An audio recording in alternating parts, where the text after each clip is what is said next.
ശ്രീ സന്ദീപ് വാര്യർ, ഇവിടെ ഇവിടെ നോക്ക്, ഇവിടെ ഈ ജമാഅത്തെ ഇസ്ലാമി എന്ന് പറയുന്ന ആ സംഘടനയ്ക്ക് കേരളത്തിൽ മൊത്തം എത്ര എത്ര അംഗങ്ങളാണെന്നും അവരുടെ വോട്ട് ഒരു കൺസിഡറബിൾ വോട്ട് അല്ലെന്നും അറിയാത്തവരല്ല CPM-ഉം CPP-യും CMV-യും എന്നൊക്കെ. അതൊരു പൊളിറ്റിക്കൽ നറേറ്റീവ് ബിൽഡിംഗ് ആണ്. മുകൾ തട്ടിൽ ആ നറേറ്റീവ് ഉണ്ടാക്കുന്നു, അത് പറഞ്ഞുകൊണ്ടേയിരിക്കുന്നു. താഴെത്തട്ടിൽ 10-30,000 ബ്രാഞ്ച് കമ്മിറ്റികൾ എണ്ണയിട്ട് യന്ത്രം പോലെ പ്രവർത്തിക്കുന്നു. ഒരു വീട്ടിലേക്ക് 7,000 രൂപ വരെ വരുന്ന രീതിയിൽ ക്ഷേമ പെൻഷൻ വോട്ടാണ്, അതൊക്കെ ക്ഷേമ പെൻഷനുകൾ വരുന്നു. നിങ്ങൾ കൂട്ടയടിയാണ്, ഇടിച്ചു മൂക്കുപരത്തിലാണ്. അതായത് ഇന്ന് മഞ്ചേരിയിൽ കണ്ടത്, സീറ്റ് കിട്ടാത്തവർ വന്ന് ഓഫീസ് അടച്ചുപൂട്ടി താഴിടുന്നു.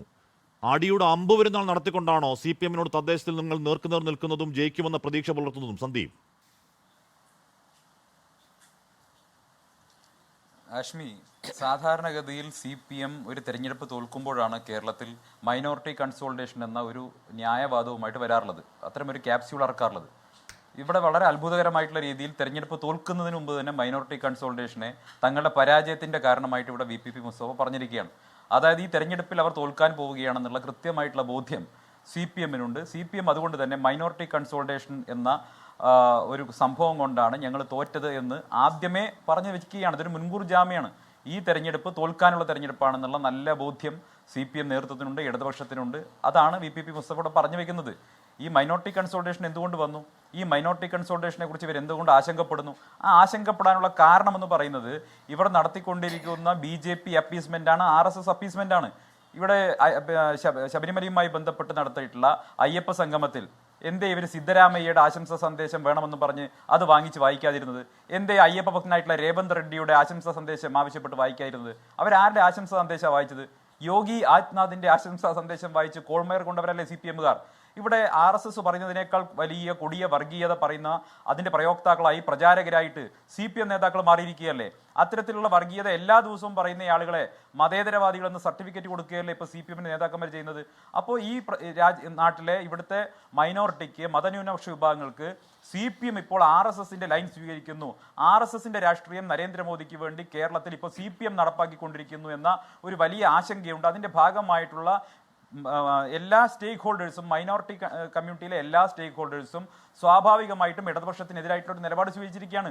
CPM-നെതിരായിട്ടുള്ള നിലപാടിലാണ് അവരുള്ളത്. അതിന്റെ ആശങ്ക അവർക്കുണ്ട്. ഈ തെരഞ്ഞെടുപ്പിൽ വലിയ തിരിച്ചടി മൈനോറിറ്റി കൺസോൾട്ടേഷൻ അവർക്കെതിരായിട്ടുണ്ടാകുമെന്ന ഭീതിയിൽ നിന്ന്, ആ തിരിച്ചടി ഉണ്ടാകുമെന്ന ബോധ്യത്തിൽ നിന്നാണ് അവരിപ്പോൾ വർഗീയതയുടെ രാഷ്ട്രീയവുമായിട്ട് വന്നിട്ടുള്ളത്. അത് RSS-നെ അപ്പീസ് ചെയ്യാനും RSS-ന്റെ വോട്ട് വാങ്ങാനുള്ളതാണ്. അതിന്റെ ഭാഗമാണല്ലോ ഇന്നിപ്പോൾ നിങ്ങൾ കണ്ടല്ലോ, ഏകദേശം 8,000-ഓളം സീറ്റുകളിൽ, ഇവിടെ എല്ലാ സീറ്റുകളിലും മത്സരിക്കുമെന്ന് പറഞ്ഞ BJP-ക്ക് സംസ്ഥാനത്തെ 8,000-ഓളം സീറ്റുകളിൽ സ്ഥാനാർത്ഥി ഇല്ലാതെ പോയത് എന്തുകൊണ്ടാണ്? അത് സ്ഥാനാർത്ഥിയെ കിട്ടാത്തത് കൊണ്ടാണോ? അല്ല. BJP-ക്ക് നിങ്ങൾ നോക്കുമ്പോൾ ഫേസ്ബുക്കിലൊക്കെ ഇഷ്ടം പോലെ ആളുകളുണ്ട്, പക്ഷേ സ്ഥാനാർത്ഥിയാവാൻ എന്തുകൊണ്ട് ആളില്ലാത്തത് കൊണ്ടല്ല എന്നാണ് എനിക്ക് തോന്നുന്നത്. മറിച്ച് CPM-ഉമായിട്ടുള്ള ഒരു ധാരണ ഇതിനകത്തുണ്ട്. ആ ധാരണയുടെ ഭാഗമായിട്ടാണ് CPM ഇപ്പോൾ BJP-യുടെ രാഷ്ട്രീയം പയറ്റിക്കൊണ്ടിരിക്കുന്നത്. മുസ്തഫയുടെ വായന പുറത്തു വന്നിട്ടുണ്ട്. ഇതൊക്കെ നിങ്ങൾക്ക് ഇപ്പോൾ പറയാം. ഈ പറയുന്ന ശബരിമലയിൽ ഒരു മാരകമായ ക്ഷേത്രക്കൊള്ള നടന്നു. ആ കൊള്ളയിൽ CPM-ന്റെ ഒരു ജില്ലാ കമ്മിറ്റി അംഗം അകത്താണ്. കാര്യമൊക്കെ ശരിയാണ്. ഇനി അതും താഴെത്തട്ടിൽ പാവം ഭക്തരെ, വിശ്വാസികളെ ബാധിക്കുന്ന പ്രശ്നമാണ്. അത് വോട്ടാക്കാൻ നിങ്ങൾക്ക് എന്ത് വേണം? നിങ്ങൾക്ക് ഐക്യം വേണം സന്ദീപ്. അതില്ലാതെ ഇതൊക്കെ പറഞ്ഞിട്ട് കാര്യമുണ്ടോ? അശ്മി, ഞാൻ അതിലേക്ക് വരാം, അങ്ങയുടെ ചോദ്യത്തിലേക്ക് ഞാൻ വരാം. ഇവിടെ ഈ ആദ്യഘട്ടത്തിൽ ശ്രീ VPP മുസ്തഫ പറഞ്ഞല്ലോ, കാസർകോട്ട് ഒരു കമ്മ്യൂണൽ ഇഷ്യൂവിനെ, ലോ ആൻഡ് ഓർഡർ ഇഷ്യൂവിനെ കുറിച്ച് അദ്ദേഹം പറഞ്ഞു. വാസ്തവത്തിൽ അദ്ദേഹത്തിന്റെ സർക്കാരിന്റെ ആഭ്യന്തര വകുപ്പിന്റെ പരാജയമല്ലേ അദ്ദേഹം പറഞ്ഞത്? ഈ നാട്ടിലൊരു ലോ ആൻഡ് ഓർഡർ ഇഷ്യൂ ഉണ്ടെങ്കിൽ അത് പരിഹരിക്കേണ്ടത്, അതില്ലാതെ നോക്കേണ്ടത്, അത് വരാതെ നോക്കേണ്ട ഉത്തരവാദിത്തമുള്ള സംസ്ഥാനത്തെ ആഭ്യന്തര വകുപ്പിന്റെ പരാജയമാണ് ഇവിടെ VPP മുസ്തഫ തുറന്നു പറഞ്ഞത്. ഞങ്ങളുടെ ആഭ്യന്തര മന്ത്രിക്ക് ഇതൊന്നും തടയാനുള്ള സമയമില്ല, ഞങ്ങളുടെ ഏജൻസികൾ പരാജയമാണ്, ഞങ്ങളുടെ സ്പെഷ്യൽ ബ്രാഞ്ച് പരാജയമാണ്, ഞങ്ങളുടെ ആഭ്യന്തര വകുപ്പ് പരാജയമാണ്. ഇതല്ലേ ഇപ്പൊ അദ്ദേഹം ഇവിടെ പറഞ്ഞത്? അല്ലെങ്കിൽ അദ്ദേഹത്തിന്റെ പാർട്ടി ഭരിക്കുന്ന നാട്ടിൽ, അദ്ദേഹത്തിന്റെ മുഖ്യമന്ത്രി ആഭ്യന്തര വകുപ്പ് കൈകാര്യം ചെയ്യുന്ന നാട്ടിൽ ഒരു ലോ ആൻഡ് ഓർഡർ ഇഷ്യൂ ഉണ്ടായി എന്ന് ഞങ്ങളെ കുറ്റപ്പെടുന്ന രീതിയിൽ പറഞ്ഞിട്ട് എന്താ കാര്യമുള്ളത്? അത് പരിഹരിക്കേണ്ടതും അത് വരാതെ നോക്കേണ്ടതും അത്തരമൊരു സാഹചര്യം ഇല്ലാതെ നോക്കേണ്ടത് ആരുടെ ഉത്തരവാദിത്തമാണ്? ആ ഉത്തരവാദിത്തം നിർവഹിക്കുന്നതിൽ കേരളത്തിലെ മുഖ്യമന്ത്രിയും അദ്ദേഹത്തിന്റെ ആഭ്യന്തര വകുപ്പും സമ്പൂർണ്ണമായി പരാജയപ്പെട്ടു എന്ന് നിങ്ങളുടെ ചാനലിലൂടെ സർട്ടിഫൈ ചെയ്തിരിക്കുകയാണ് VPP മുസ്തഫ. ഇനി രണ്ടാമത്തെ കാര്യം, കോൺഗ്രസിനകത്തോ UDF-നകത്തോ ഐക്യമില്ല നിങ്ങൾ പറയുന്നു. ഞങ്ങൾ ഉറപ്പിച്ചും തറപ്പിച്ചും പറയുന്നു, ചരിത്രത്തിൽ ഏറ്റവും മികച്ച രീതിയിൽ, ഏറ്റവും നല്ല കോർഡിനേറ്റഡ് ആയി, ഏറ്റവും നല്ല രീതിയിലുള്ള സ്ഥാനാർത്ഥി നിർണ്ണയം നടത്തി ഈ മത്സരരംഗത്തിറങ്ങാൻ UDF-ന് കഴിഞ്ഞിട്ടുണ്ട്. ശരിയാണ്, കോൺഗ്രസ് ഒരു വിശാലമായ ഡെമോക്രാറ്റിക് പാർട്ടിയാണ്, ഡെമോക്രാറ്റിക് സിസ്റ്റം ഉണ്ട്. അതിനകത്ത് സ്വാഭാവികമായിട്ടും പ്രതിഷേധങ്ങൾ, അതല്ലെങ്കിൽ ഈ വളരെ വികാരപരമായിട്ടുള്ള സമീപനങ്ങൾ ഉണ്ടാവും.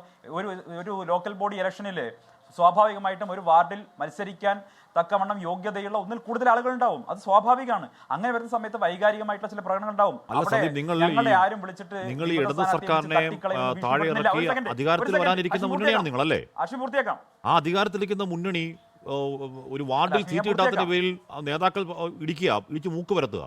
അവിടെ വയനാട് ഈ പറയുന്ന അവിടുത്തെ പോസ്റ്റർ ബോയ് ആയിരിക്കുന്ന ഒരാൾ സീറ്റ് കിട്ടില്ല എന്നുകൊണ്ട് പോയി എന്താണ് വിമതനായി മത്സരിക്കുക, എന്നിട്ട് പ്രസംഗിക്കുക. നിങ്ങൾ ഈ ഇടത് സർക്കാരിനെ താഴെ ഇറക്കി അധികാരത്തിലേക്ക് വരാൻ പോകുന്ന മുന്നണിയാണ്. കഴിഞ്ഞ കാലങ്ങളിൽ അല്ല, തീർച്ചയായിട്ടും അശ്മി, ഇവിടെ നിങ്ങൾ ഒരു കാര്യം മനസ്സിലാക്കിക്കോളൂ. കഴിഞ്ഞ കാലങ്ങളെ അപേക്ഷിച്ച് UDF ഏറ്റവും വളരെ സ്മൂത്ത് ആയിട്ടാണ് കാര്യങ്ങൾ നടക്കുന്നത്. ഇവിടെ നോക്ക്, ഇവിടെ ഏതൊരു UDF നേതാവും ഒരു വിമതനെയും വിളിച്ചിട്ട് തട്ടിക്കളയുമെന്നൊന്നും പറയുന്നില്ല. പാലക്കാട് ജില്ലയിൽ CPM-ന്റെ എത്ര വിമത സ്ഥാനാർത്ഥികളാണ്? പാലക്കാട് ജില്ലയിൽ ഉടനീളം CPM-ന്റെ വിമത സ്ഥാനാർത്ഥികളാണ്. നിങ്ങൾ കണ്ടല്ലോ, അവിടെ തട്ടിക്കളയുന്ന ഭീഷണിയാണ്. വിമത സ്ഥാനാർത്ഥിയെ തട്ടിക്കളയുന്ന ലോക്കൽ സെക്രട്ടറി, ഏരിയ സെക്രട്ടറിക്ക് ഭീഷണിപ്പെടുത്തിക്കൊണ്ടിരിക്കുക. അതിന്റെ ഓഡിയോ സന്ദേശങ്ങൾ നിങ്ങൾ പ്ലേ ചെയ്തല്ലോ. ഇപ്പോൾ എന്റെ നാട്ടിൽ ഇവിടെ മണ്ണാർക്കാട് മുനിസിപ്പാലിറ്റിയിൽ മാത്രം 10 സ്ഥാനാർത്ഥികളാണ് CPM-ന്റെ വിമത സ്ഥാനാർത്ഥികൾ മത്സരിക്കുന്നത്. PK ശശി വിഭാഗം മത്സരിക്കുന്നത്, കൊഴിഞ്ഞാമ്പാറയിൽ മത്സരിക്കുന്നു. അപ്പോൾ CPM-നകത്ത് ചരിത്രത്തിൽ എവിടെയും ഇല്ലാത്ത രീതിയിലുള്ള വിമത ശല്യവും വിമത സ്ഥാനാർത്ഥികളും വന്നിരിക്കുന്നു. അവിടെ സംഘർഷങ്ങൾ ഉണ്ടാകുന്നു, അവിടെ പ്രശ്നങ്ങൾ ഉണ്ടാകുന്നു. BJP-ക്കകത്ത് ആത്മഹത്യ നടന്നുകൊണ്ടിരിക്കുന്നു. ഇതെല്ലാം നിങ്ങൾ കാണുന്നില്ലേ? നിങ്ങൾ ആലോചിച്ച് നോക്കൂ, ആത്മഹത്യ ചെയ്ത സഹപ്രവർത്തകൻ ഞങ്ങളുടെ പ്രസ്ഥാനത്തിൽ പെട്ടവനല്ല എന്ന് നെറികെട്ട രീതിയിൽ ഒരു ഹൃദയശൂന്യനായിട്ടുള്ള ഒരുത്തൻ അവിടെ പരാമർശം പോലും നടത്തി അല്ലേ? ഏതെങ്കിലും ഒരു പാർട്ടികൾ നടത്തുമോ? സ്വന്തം കൂടെ ഈ വർഷങ്ങളോളം പ്രവർത്തിച്ച ഒരാൾ തങ്ങളിൽ പെട്ടവനല്ല എന്ന് നിഷ്കരണം തള്ളിക്കളയാൻ, ആ മൃതദേഹം സംസ്കരിക്കുന്നതിന് മുമ്പ് തള്ളിക്കളയാൻ BJP-യുടെ നേതൃത്വം ശ്രമിച്ചില്ലേ? അപ്പൊ ഇതെല്ലാം ഈ രണ്ട് മുന്നണികളുടെയും കാര്യമാണ്. UDF-നകത്ത് എത്രയോ നിങ്ങൾക്ക് ചരിത്രം, UDF-ന്റെ ചരിത്രം വളരെ ഡെമോക്രാറ്റിക് ആയിട്ട്, കോൺഗ്രസിനെ പോലെ ഒരു പാർട്ടി, എല്ലാവർക്കും സ്പേസ് ഉള്ള പാർട്ടിയാണ്, എല്ലാവരുടെയും ശബ്ദങ്ങൾ കേൾക്കുന്ന പാർട്ടിയാണ്.